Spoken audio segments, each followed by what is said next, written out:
Good morning, all of you. Welcome to the video, guys. This is Ripudaman, and in this video, we're going to discuss about the networking protocols. As you can see here, this is Ripudaman, and we're going to discuss about this particular topic in this video.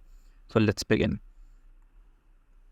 First of all, what is a protocol, which in this particular unit we are discussing?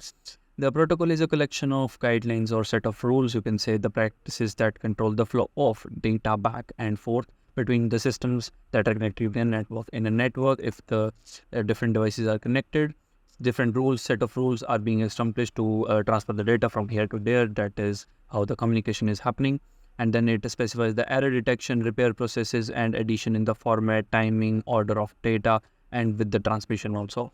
Through the use of protocols, device is able to interact with one another in a network seamlessly with a high reliability. That is the main motive of networking, and communication is to reliably connect each other device with each other in a network. Suppose these are the networks and these need to communicate with each other. So that is how these protocols, different protocols work together to accomplish the particular task they are assigned. Different protocols which come into play in the TCP layer model. In the different layers, we have application, transport, network, data link, and physical, in which the functions are high-level communication in the front end and transport to end-to-end communication, router and addressing. According to the networking, routing and addressing are being assigned to different PCs, and then they transmit the data. And then data link, framing, and MAC addresses at the local, and the physical to transfer through the wires and stuff. They include they use particular protocols like HTTP, hypertext transfer protocol, and then the secure ones, the file transfer protocol, simple mail transfer protocol, telnet, and different other than DNS2. TCP and UDP are also being used in the transport, and these are the different other ones. IPs and ICMP and ARP are also used in the network. Data link includes the Ethernet and point-to-point. Ethernet and Wi-Fi and DSL or optic wires are used in physical layer. Next up, we have this particular diagram in which what we are going to discuss about. We are discuss about FTP, SMTP, Telnet, SNMP, DNS, TCP, UDP, ARP, IP, PPP, point-to-point control, ICMP, Internet Control Message Protocol, HTTP, and HTTPS, which in this video we're going to discuss about these. So the protocol, first protocol we have here is this HTTP. So this protocol is being used to send and hypertext like HTTP content in the bodies, which is being transferred from the server to the browser. It specifies the structure and transmission of messages as well as the response that web browser should have to different instructions that the web server, which sends the data to the client here, which we have here. They send the data as HTTP.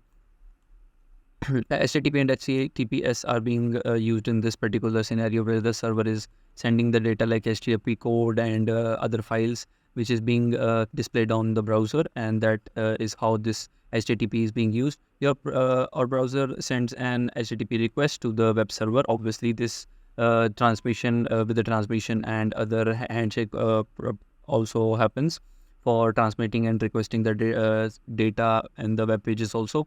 When we visit a website, and then the web server replies back by sending the requesting the web page it assess. For example, we are assessing www.youtube.com. It will send a request, and then this will respond that particular web page.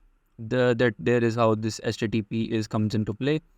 And HTTPS, it is similar to the HTTP as it also includes an extra layer of security provided by SSL or TSN. TLS, these are being used in the IP model also, where these are being used for security reasons to data ensure and authorizations too, so that no other unauthorized user and the data is being transferred safely, and the data are transferred between the browser and the server is protected. Obviously, websites that begin with the HTTPS and without S supposed to are utilizing HTTPS, which guarantees that all data transmit between the browser and the website is encrypted, that is being encoded and decoded at the both ends and cannot be breached in between. Next up, we have a file transfer protocol. As the name suggests, on the computer, file sent between the client and the server, FTP is being used. which uses this particular protocol to transfer the data like files, uploading files, data, images, videos, etc. Standard network protocol it is, and usually over TCP and IP connections. Uploading a FTP client to the download files from a server, or uploading files to the website, that is where this particular FTP is being used. Next we have SMTP, that is the simple mail transfer protocol. As the name suggests, it's used for sending email messages between the servers, different servers, to communicate and sending the email messages. When we send an email and we email client send it to our email server by using the SMTP, where if we send this to a server and we have two clients sending the email to each other, this will send to this, and that is where this SMTP comes into play, forwarded to client server end of the receiver, obviously. Then we have the telnet, allows a remote access to servers or devices over the network.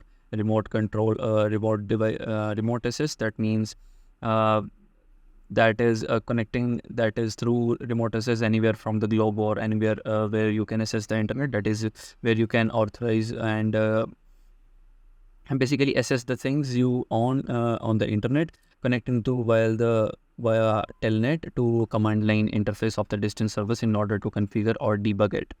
That is where the telnet is being used. Next up, DNS, the most important. In our daily life, we use the www.youtube.com. That is particularly assigned have an IP address at the backend. Enables people to visit website using addresses. That is, I told you about that are readable by humans. That means youtube.com, and converting them into the IP addresses which is understood by the servers also. When type an website domain name into the browser, DNS resolves it to the corresponding IP it is assigned. Suppose I have my own IP like this, www.ripu.com.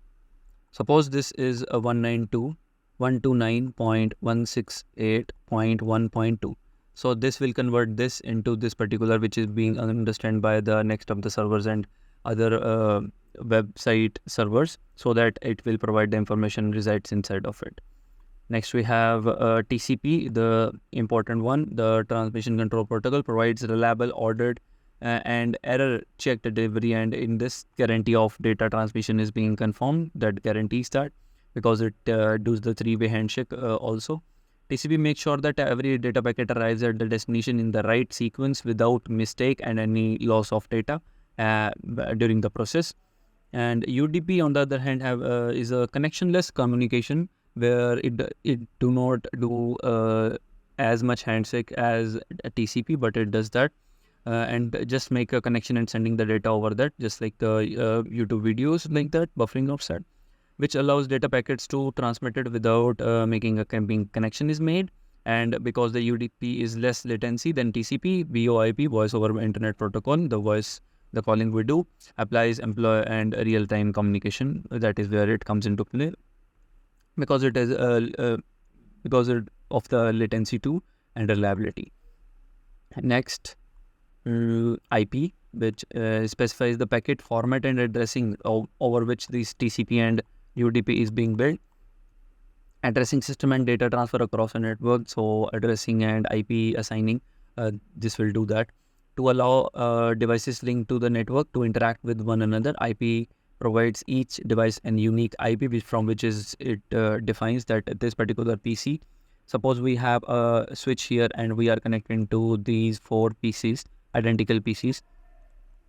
So we need to get that which one will get which data which is being asked by. Suppose first one will ask to the server or for a request, and we need to give that particular response to this particular first one, not to the third one. So IPs are assigned to these local end devices, which will have their own IP, which is being unique, so that they can identify which request is being transferred to which and which message should send to which end device, so that you can get the right data at right time. ICMP, basically Internet Control Message Protocol, IP networks, which is being used for error reporting and diagnostic and troubleshooting the network handling stuff.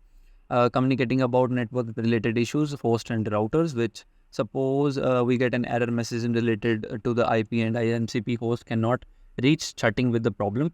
Suppose we are making a request or uploading some data there in between, some error occur and the data file is lost. So this will send where that's where the ICMP come into play, and signals are being. This will send a signal back to the client so that he can improve that and resend the data according to the requirement to verify the network connectivity. For example, ping command employ ICMP echo request and answers. That is where it comes into play. Next up, we have ARP address resolution protocol. On local network, ARP converts IP addresses to MAC addresses. For example, we have a switch here and 3 PCs assigned. So making the connection between these PCs will use the MAC addresses in this particular scenario, which translates an IP and matching it to the MAC address. MAC address is basically an address assigned to a particular PC, which they have at their local level. An ARP request is sent by the device to determine the MAC address linked to the IP address. IP address is also there in MAC address in order to establish communication with another at the same network. Same network it is, and we need to define the connection. So a MAC ID and IP are being used, and that's where the ARP comes into play. Point to point, using a serial link, two nodes connect directly to the another using the point-to-point data communication from one peer to another. Point to point, that is where it, and error detection, encryption, authorization also supported when establishing a connection between a user computer and an ISR network, usually DSL and phone lines, internet service providers. These frequently employed by the PP point to point. That's where they connect through the point to point so that the connection is being established, and they got to find a better connection to establish that particular connection for transmitting of data. That's all for this particular video, and like, share and subscribe. Thanks for watching.